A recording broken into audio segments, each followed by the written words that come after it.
Hello, আসসালামু আলাইকুম। তো আজকে একটা মুভি নিয়ে আলোচনা করব। যে মুভিটার নাম হচ্ছে আইডেন্টিটি। মানে আপনি মুভিটার শুরুতে দেখবেন যে গল্পটা যতটা সিম্পল ভাবে দেখাইলো যে একজন লোক মেয়েদেরকে ট্র্যাপে ফেলে তাদের অশ্লীল ভিডিও ধারণ করে তাদেরকে ব্ল্যাকমেল করতেছে। তো হঠাৎ করে একজন তাকে এসে মেরে দিল শেষ।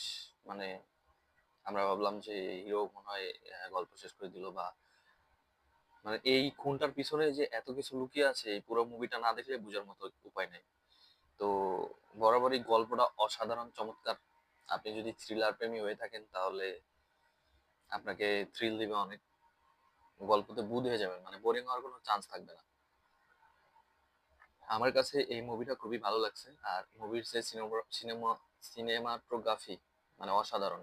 কালার গ্রেডিং, ব্যাকগ্রাউন্ড মিউজিক, সকলের অভিনয় খুবই ভালো লাগছে। বিশেষ করে যে অ্যালেন জ্যাকব নামে যে নেগেটিভ চরিত্রটা রয়েছে, মানে এই চরিত্রটা আমার কাছে খুব ভালো লাগছে। এবং উনি যে অভিনেতাটা, তার অভিনয়, তার মানে সবকিছুই খুব ভালো লাগছে। আর টবিনো থমাসের কথা তো নাই বললাম, মানে খুবই অসাধারণ একটা মুভি। তো যারা আর কি টান টান উত্তেজনা, মানে এই গল্পের মানে পরের সিনে কি হবে এটা মানে আন্দাজ করতে আপনার অনেকটা কষ্ট হবে। আপনি যদি সেই লেভেলের মুভি খোর হয়ে থাকেন তাহলে হয়তোটা কিছুটা আন্দাজ করতে পারেন।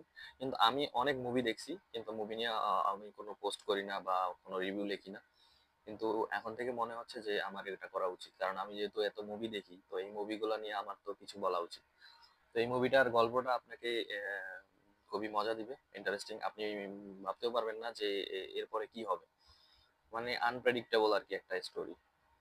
সো আশা করি যাদের সময় আছে তারা এই মুভিটা দেখে নেবেন। মুভিটার নাম হচ্ছে আইডেন্টিটি। খুবই ভালো একটা মুভি।